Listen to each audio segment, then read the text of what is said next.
Monroe, Norma Jean, that's her real name, Marilyn Monroe. Well, as a matter of fact, she had a few roles, I think, under her belt, and then some naked pictures came out. And instead of killing a career, well, it kind of boosted it. So if you look now, years later, a few people learned a few things from Marilyn and used that same technique to create a career. That was not her plan, I don't think so. It just happened. But thankfully, we got a chance to see her grow and have her do more movies where she played the not so bright blonde, right? But that hair is iconic and she will be iconic forever. That body, that hair, that figure represents the 50s. And today, if you look at fashion, even in fashion, there's remnants of her. And you can always pinpoint it where the lipstick, the red lipstick with the pale face and the blonde hair, going blonde for her, made a win. But if you compare the Marilyn Monroe and JFK story, for maybe it's a rumor or not, and that she also a rumor that she was killed, maybe, we don't know. And then we have on the other side Bill Clinton and Monica Lewinsky. Well, the JFK Marilyn Monroe scandal, well, I heard that there was an auction in New York where there were footage or pictures of both of them that went for the highest bidder. And no one's ever seen the footage, but it appeared that there were JFK and Marilyn Monroe in the same frame. Well, he's not the first president who's slept with someone, right? I mean, Bill Clinton, Monica Lewinsky. I swear, I never slept with that woman. Damn, that was a rough one, man, because he went on television and after having to retract that, that's a rough one, because you're the leader of the free world,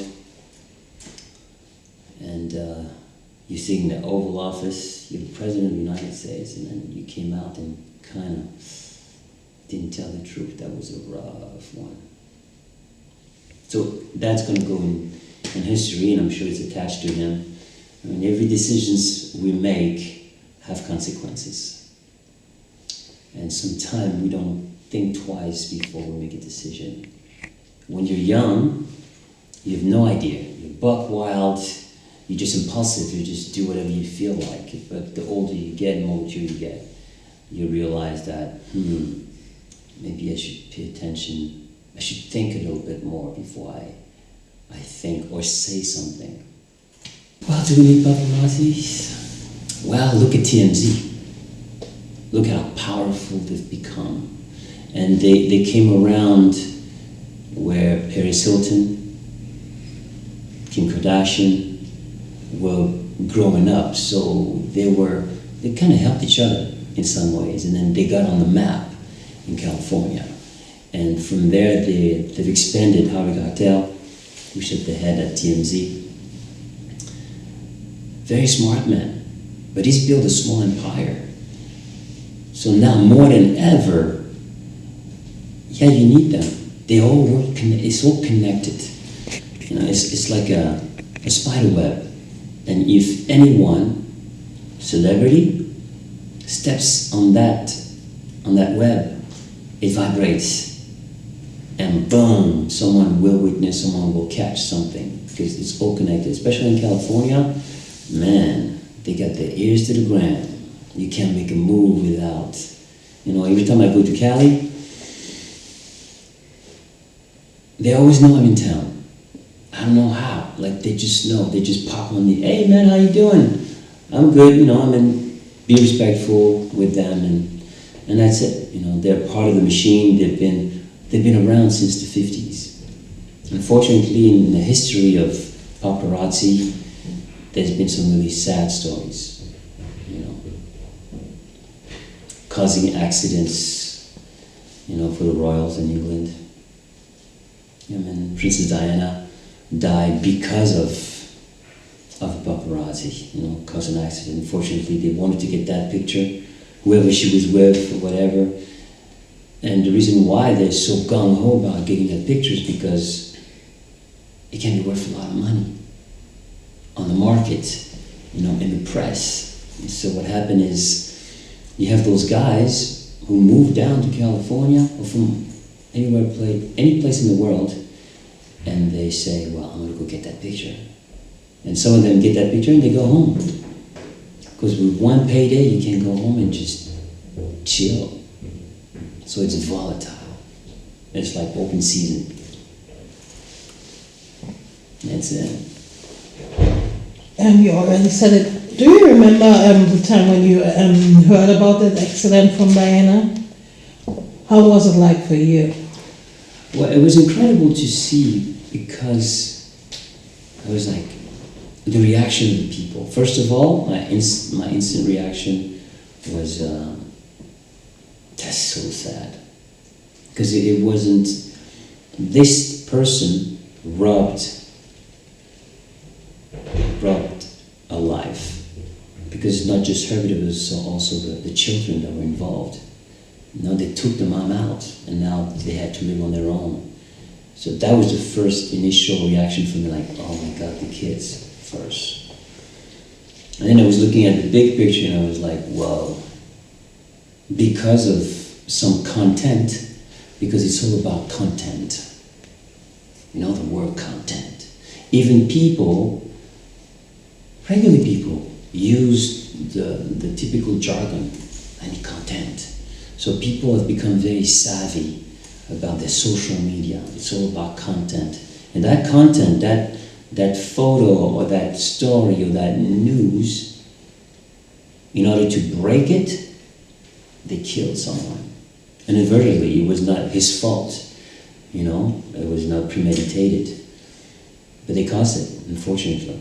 And that was really sad. And then, for me, it was really interesting to see how they celebrated her and they couldn't let her go. And they kept on and kept on and kept on and they kept her alive. But eventually, just like Michael Jackson, you know, everybody, it's subdued. And then they were gone. And then we realized that life goes on. Life does goes on. It's scary. Because you hear one day you're gone tomorrow, and life goes on. So make the best of it.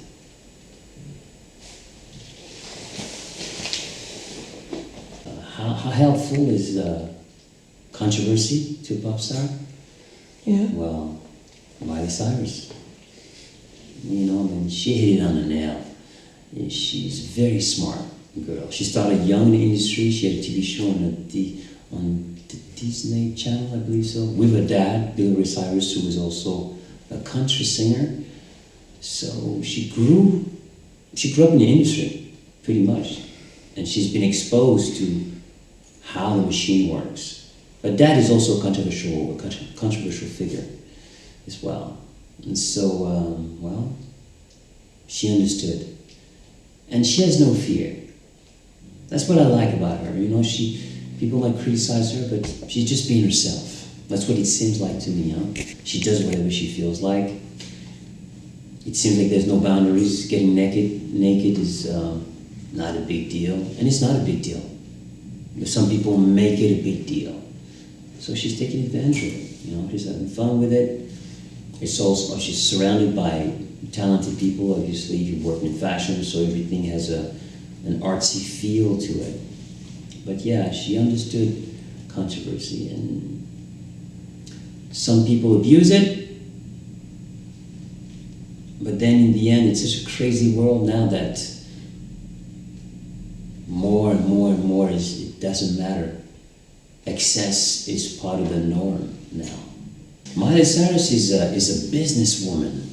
She's a pop star businesswoman who understands that you have to press those buttons. If you press the right buttons, you will end up on all social media.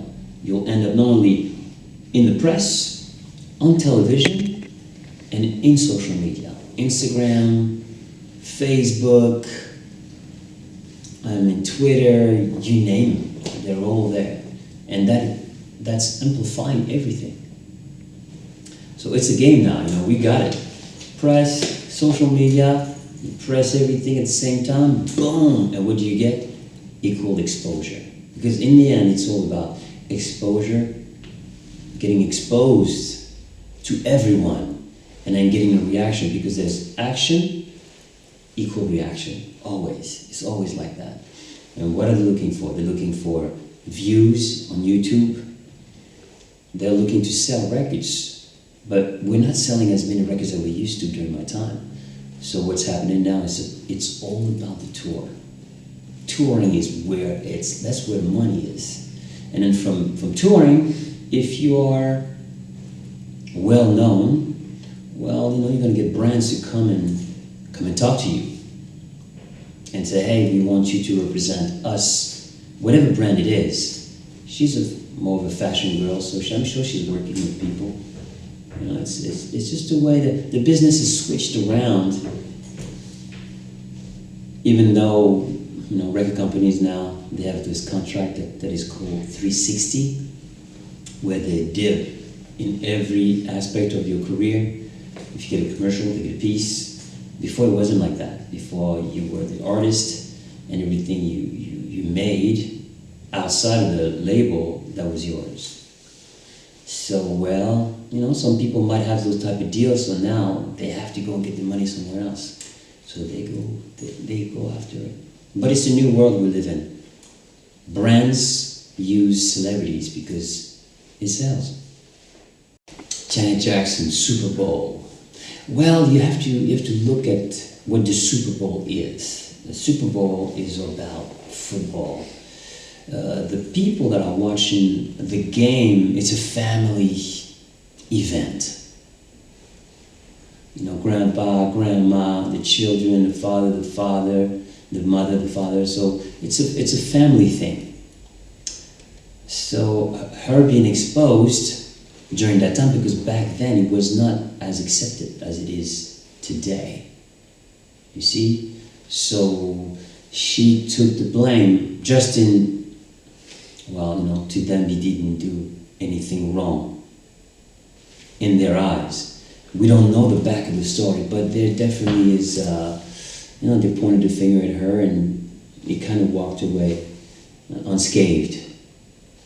Why? I don't know. You know, America is a very complicated society with lots of gray areas that we don't really understand,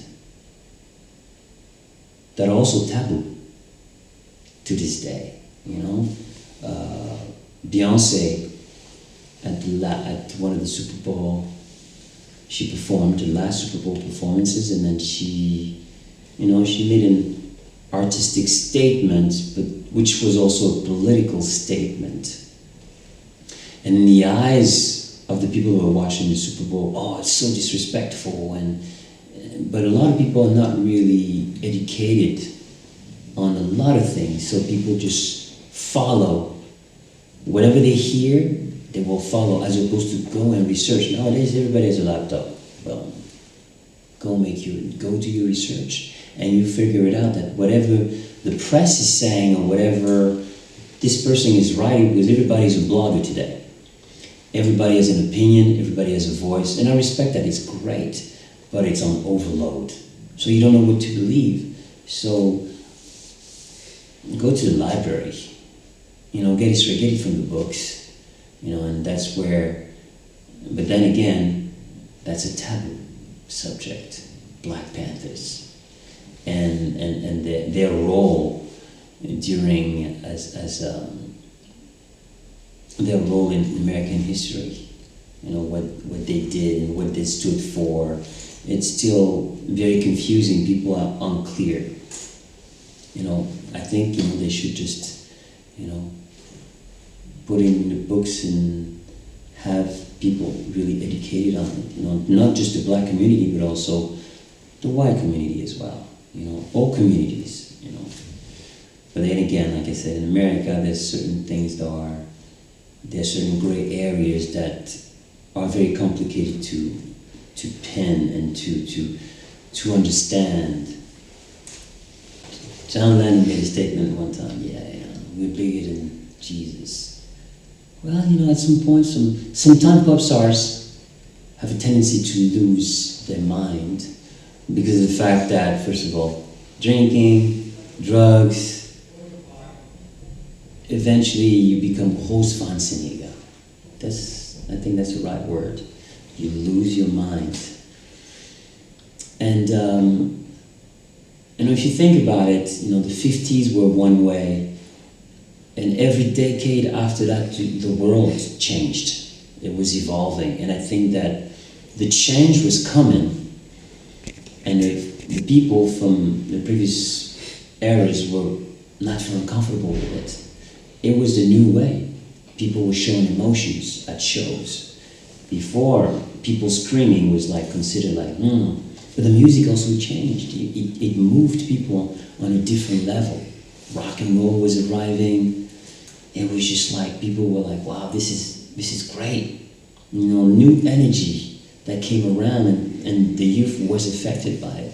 When I hear people talk about when they heard rock and roll for the first time, they were like, you know, we didn't know what it was, but it felt so good, and it made you move. And of course, they saw people on television. You know, the stars move a certain way, and what do? You're gonna follow the pop stars. Just like today, you look at Chris Brown, you know, who's a controversial figure, but the swag that he has, a lot of people, a lot of kids from that generation have grown up with him and imitated him. So now, the new generation loves tattoos. So now, kids that are 22 already are just covered with tattoos. That's just the way it is, you know. So each period, I call it sign of your times. Sign of the times. That's it. Society will evolve every decade, and new things are being introduced.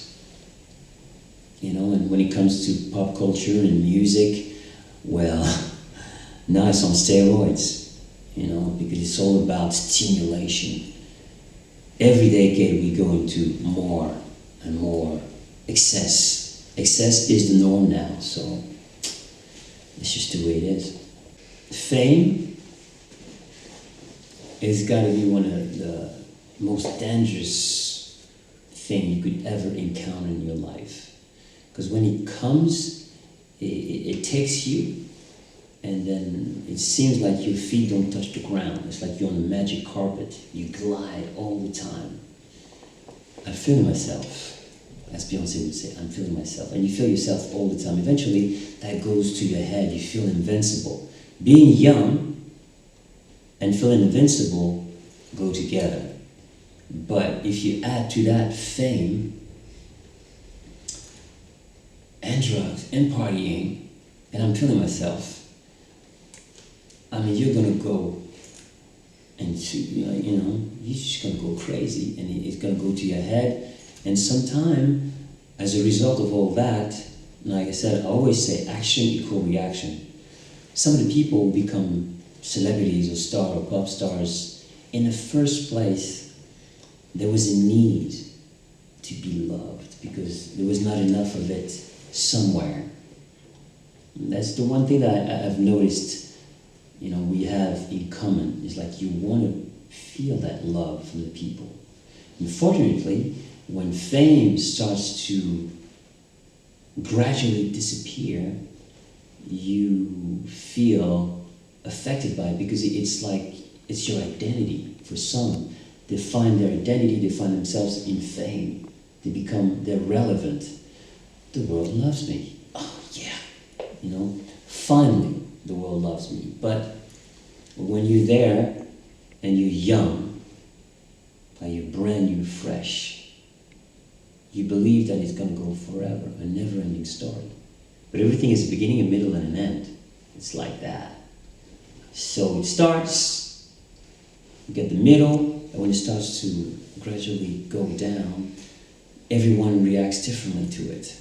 And that's when you don't feel worthy anymore. You don't feel like life is worth living, because fame gave you such a high, That's what fame gives you. It gives you a high, an incredible high. And eventually, if you get the chance to fall in your career and be able to stand back up, you realize that, yo, listen, the fame part is just goes with it. Don't lose yourself in it, because it'll be the end of you. What you want to focus on is your craft. That's where you should shine. That's where you should evolve. And why did we get into music? Is to move people as well. For me, music is about bringing people together. And that's the reason why, I'm still here today. I fell, I stood back up, but what I loved was music in the first place. And through music, I can express myself very well. So my advice, be careful with fame. Don't believe the hype. Like a virgin. I remember that. When she came on the market, I was like, whoa, sexy. Madonna was sexy, always sexy. But a different type of sexy. She was pushing the envelope. There was sexy, but it was sexy dirty, with a wink. When she performed on stage with that little tutu, it was kind of a wedding dress. He was crawling on the floor. And it was like, whoa, what is she up to? It was like, that's some new stuff. We'd never seen that. But she was special. There was something about her. She was on a mission. And it seems like, from the interviews I've seen, there was no fear with her. And she seemed to be very free. But it was natural as well. It was just a strong woman who had a goal, who had a mission, and she was going to use everything she had to get there. And music was her thing, and then through the years we saw her evolve into, traveling the world, and then you get affected. When you travel, you get affected by everything you see. She spent some time in Paris. She spent some time with fashion. She used to dance. She was very connected to the gay community in New York, Vogue, the fashion world, the fashion shows, and she brought it all together, but it was a lifestyle, and everything she lived, she put it in. Her book was amazing. She used some of the best photographers at the time. It's classic. I can say nothing wrong about the Queen. If anyone can carry the title, Queen, Empress, it's Madonna. The lifespan of her career speaks for itself. Her fans love her. And she was one of the OGs who understood the part of controversy and how it plays a part in the marketing aspect of your career, of course. But I think that came maybe a little later. At first it was just, everything was, anyone that was doing things in the 80s, it was all like, let's do this, there was no formula, let's put this like this and a little bit of that and then we're going to do that. No, it was just free. That was a part of history where, and if you listen to the music of the 80s, it's everything. Keyboards came around, people started to play around with electronic music. It was just, creatively, it was a burst of new energy from the 70s into the 80s were electronic feeling, drum machines and all that stuff. And Madonna has been just sailing pretty every decade, steady, because she knew what was coming, because she was always in the trenches, always in the club. She's a club girl. She grew up in a club, and she knew that in order to stay connected to what's happening, you have to stay in the club. You have to stay in the trenches, and this way you will know what is coming or what is happening, what moves people. Like I said, it's always a sign of the time. You have to be able to recognize the sign of your time as an artist. And then you inspire yourself, you play with it, and then, it's life imitates art in the end. Yeah, Madonna was not afraid, you know, there was so many taboos. She touched on a lot of taboos in America, things that people wouldn't dare speaking. So when she put a Black Jesus in like a private video, I mean, it shocked people. And then the cross burning, but the people she was working with were making artistic statement mixed with political statement. And I think that because she was open-minded, total open-minded. I mean, she adopted children, you know, later on in her life we saw that she adopted children from different backgrounds. And I love her because she touched on a lot of things and she made people think.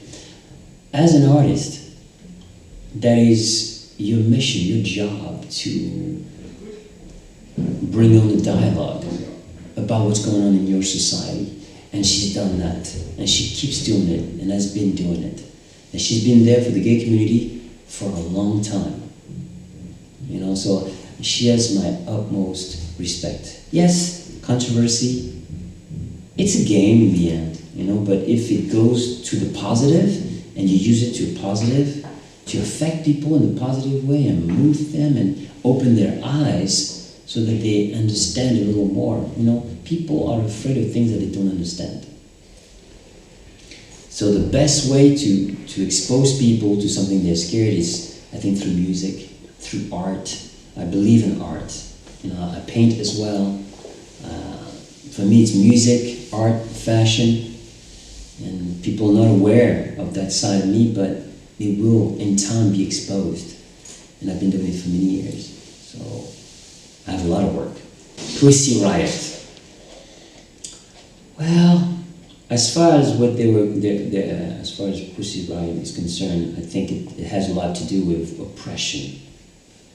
You know, I don't know if religion has a lot to do with it. I think it's more about they live in a part of the world that is oppressed.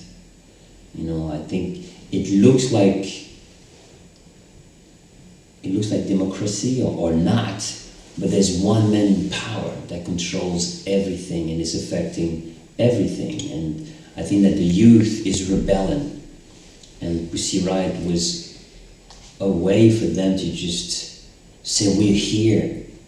You know, we want to, and they understood that we can use the media to make a statement. So in order to make an impact, they went the distance. I mean, they went to a church and then they started to perform on the altar. I mean, that's the utmost sacrilege in some of those countries because people are extremely religious in that part of the world. And I think it was an Orthodox church, I believe so.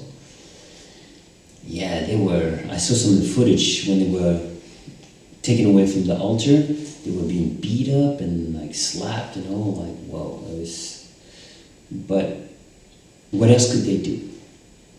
You know, they felt like they had no choice. And when you see people in this predicament, in this situation, do the things they do because they're against the wall, where there's smoke, there's fire. There's something wrong. Wherever they're from, like there's something wrong with the system that should never happen. I don't think that they woke up one day and said, oh, we're just going to do that for fun, just to create controversy. No, there was a message behind. That's why they've impacted the whole world. We all know about Pussy Riot. More power to them. They went to jail and they came out, but that didn't silence them. They still believe strongly in the message. And you need people like that, you know, like freedom, I call them freedom fighters. You know, whether it's male or female, you know, we're all the same. We're all the same. Colors, you know, I'm colorblind. Gender, whatever, you know, we're human beings to the core. And we can affect things, our society, in a positive or in a negative way. So choose your team. I choose positive all day. If you run naked in church, or written on your chest, I am God, that's you want to be famous. That's what I see it as, you know. Nothing more or less. There's no message at all. And yeah, in our society, nakedness is controversial. I am God and naked in church. That's a big one. So you'll make some noise. And I'd be curious to know why she did this. You know why. But sometimes, you know, when you're young, you know, you're very impulsive. You just do things just because you can do it. That's all. There's no rhyme or reason to it. But if you want to make a statement, stand behind an idea, something that the world can know about, you know, to bring attention to a subject or something, you know. But freedom of speech, all right? Thank God for that, freedom of speech. We have it. So it's all good. You use it in a good way or in a bad way. That's it. Do we really have it? Woo! Do we really have the freedom of speech?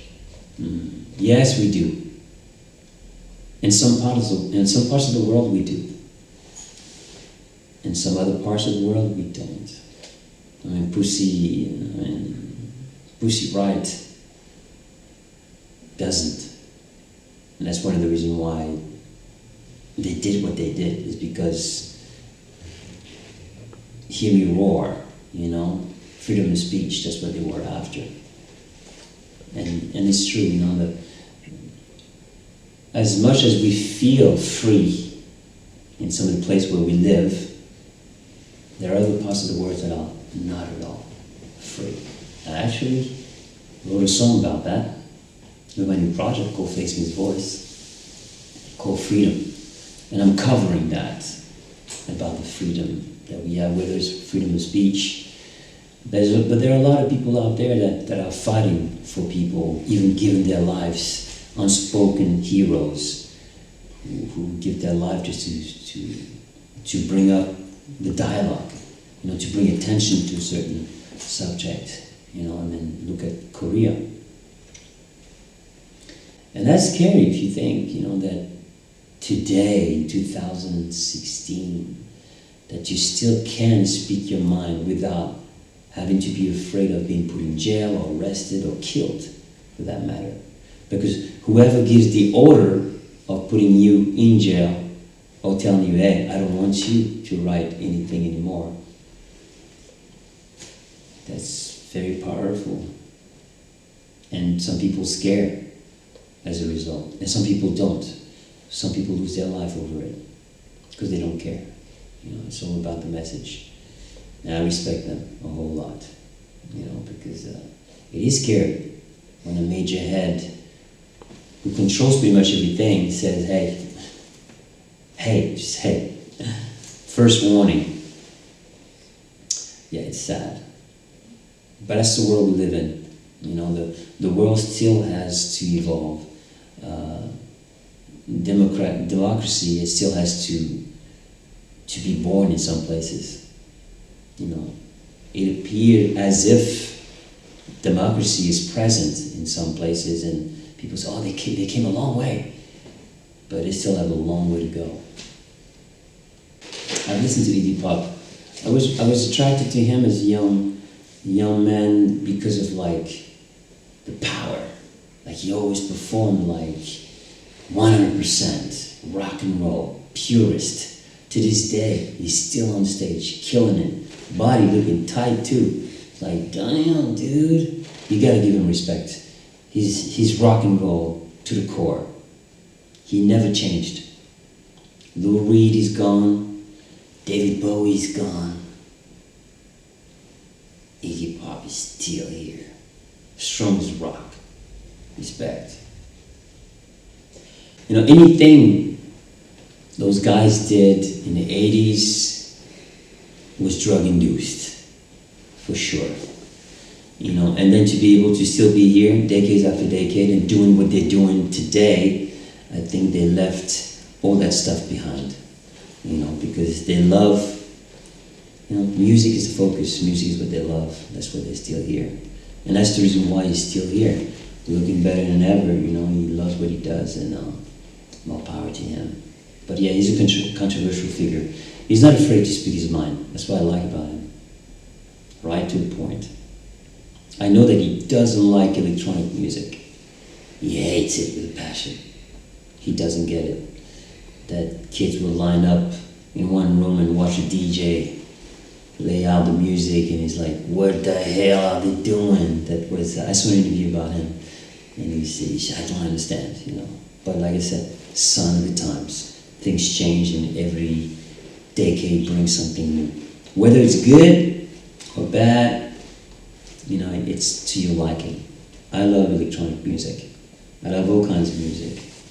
I think that there's good in everything. 50 Cent. Oh man, now we're talking about urban music, rap music.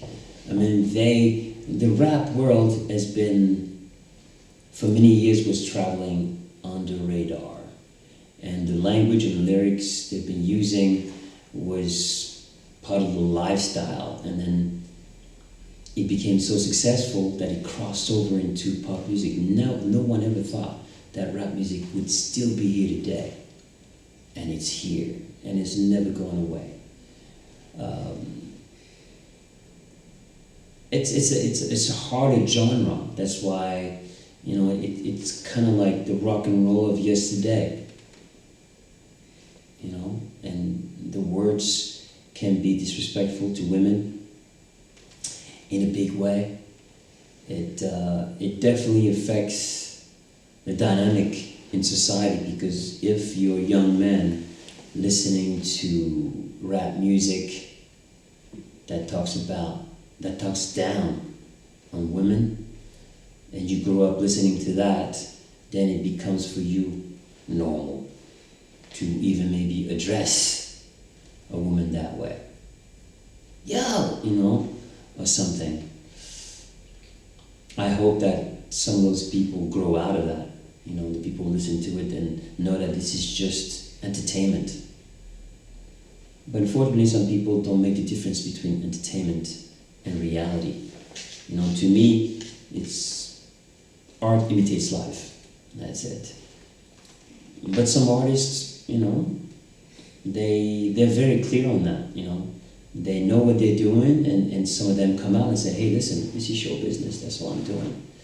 And then you have others who claim that this is the real thing, you know, but in the end, it's show business, you know, gangsters,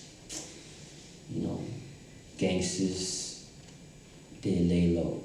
The real gangsters lay low. So you think the explicit lyric thing is something we need with a stamp on CDs, for maybe? Do we need? I think that, you know, you shouldn't put. You know, we go back to freedom of speech. We shouldn't put a cap on speech, on expression. Rap music is part of music.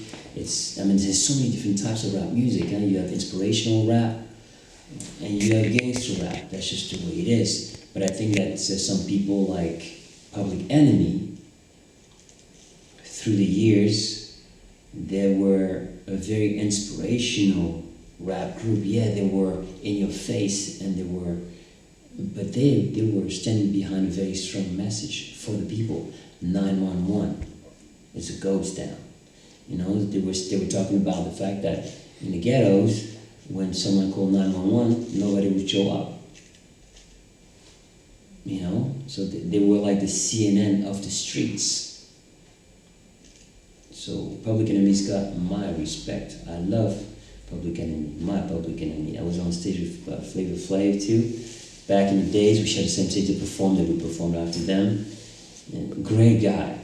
And I met him years later in Los Angeles. Same guy. Really cool guy. But with a message for the people. They understood the struggle of the black community in America.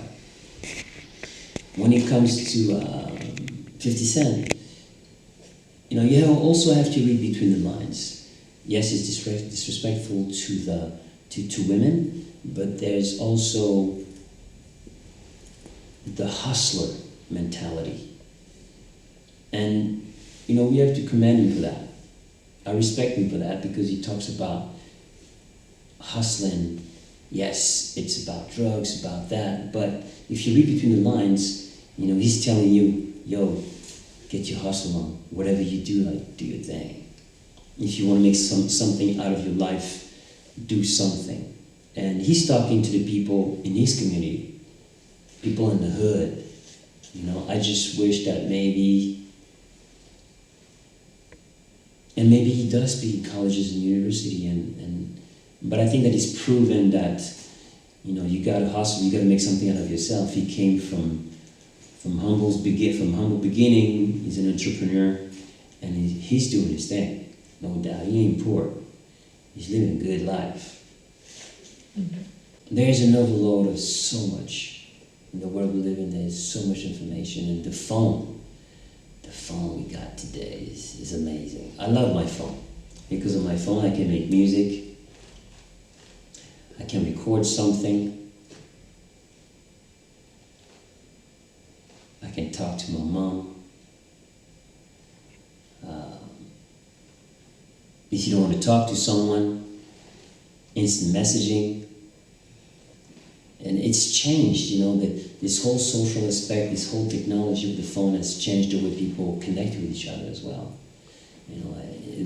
I've seen a great commercial where two people go to eat and then they both have a phone the whole time. They look up and, sometimes you can see people like sitting at the same table, not saying a word, and then do what they do. Sometimes you go to a club and everybody's like, it seems like people are not in the moment. When people go to a concert, when I went to the concert as a kid, I was like so focused on my performance. But now they're trying to capture that performance on the phone, making sure they get it right. Is the setting right? Yeah. But it's happening right in front of you, like. And I'm saying you can take, no, but they stay there the whole time. I get it, you want to capture that performance, but you can go on YouTube and get it too. Stay in the moment.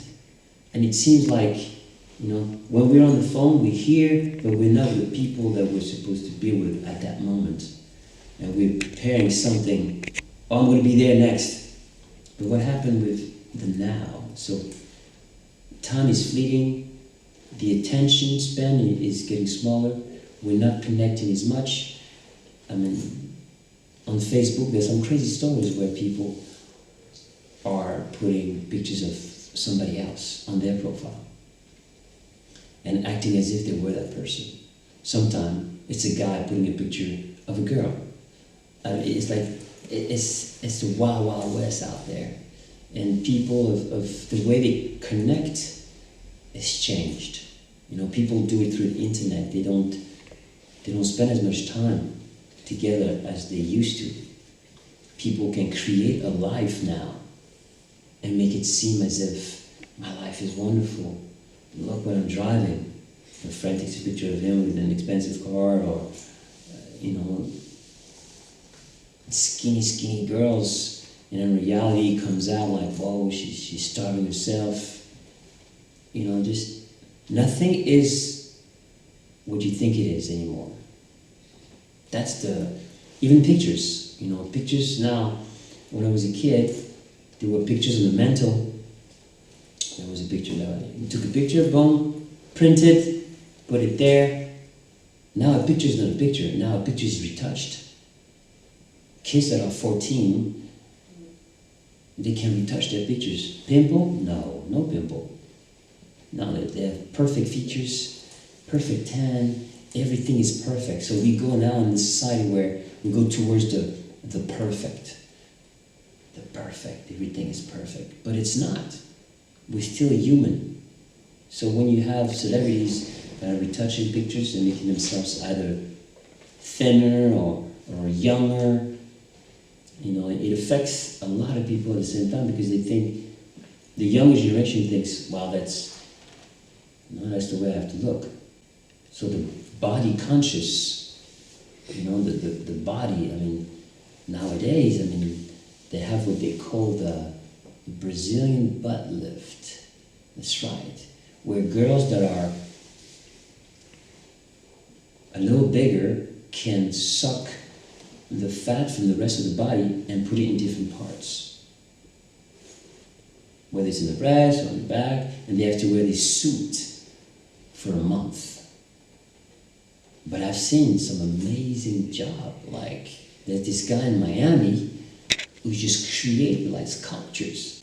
I mean, the finishing product is crazy. So now, and the reason why I looked into it is because on Instagram, you have those people who have a following of 250,000 people. And I look at the picture and it's the same girl, but then wearing a thong, a butt, a breast, different lingerie. It's the same. But then I looked and then I see more and more girls looking the same. But it was a body type that you never really saw in those communities. Like I see, for example, a white girl that has a body now that's like, the butt is round, like all bodacious. And I was thinking, well, is it in a picture? No. Now you can, with plastic surgery, now you can go and get that round butt, the breast. You can remove some ribs, get a small waist. I mean, anything is possible today.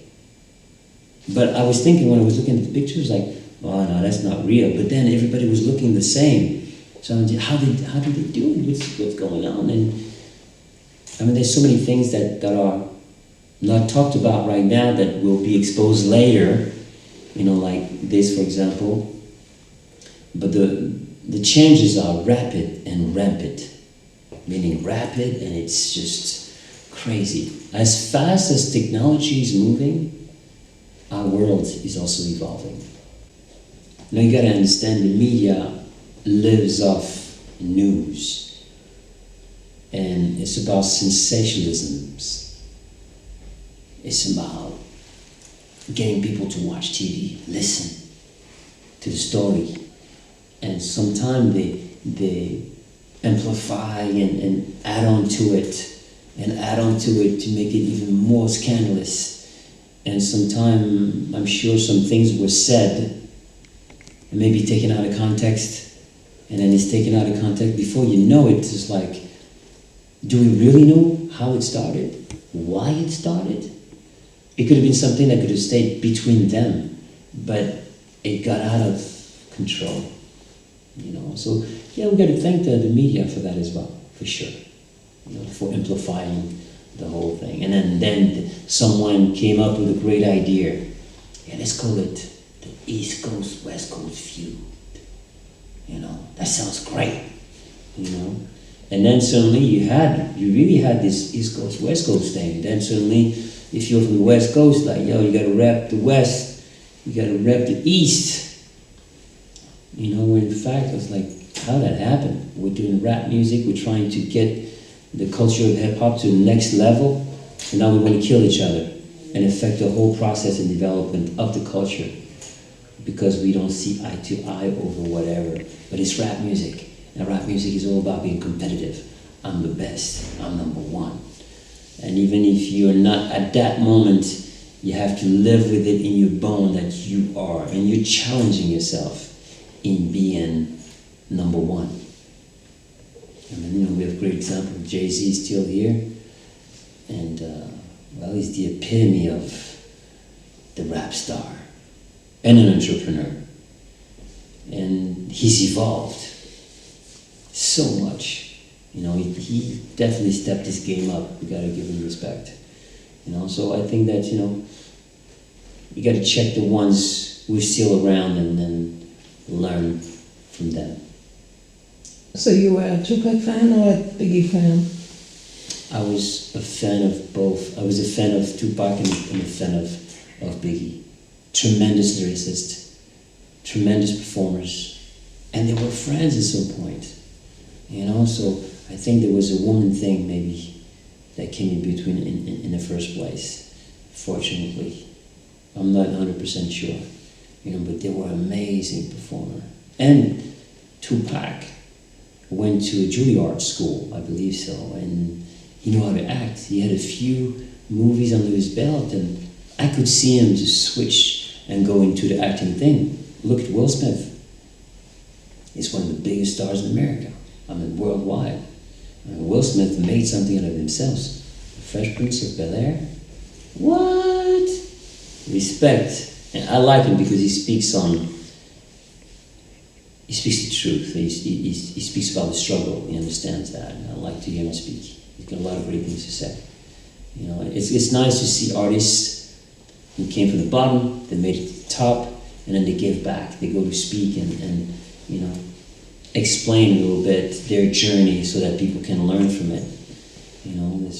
Because some people are curious. Some people love to know how and why, and it's really interesting. For me, it is really interesting for me because I learn from everyone, no matter how long you've been in the industry, I believe that failing is a very important part of life. Failing is good. Failing makes you who you are. If you don't fail, you don't understand. You have to understand why, and when you understand why, then you move forward and you don't repeat the same mistakes. So I just love to listen to people and see how they did it and where it stemmed. Why did they become who they became? It's really interesting.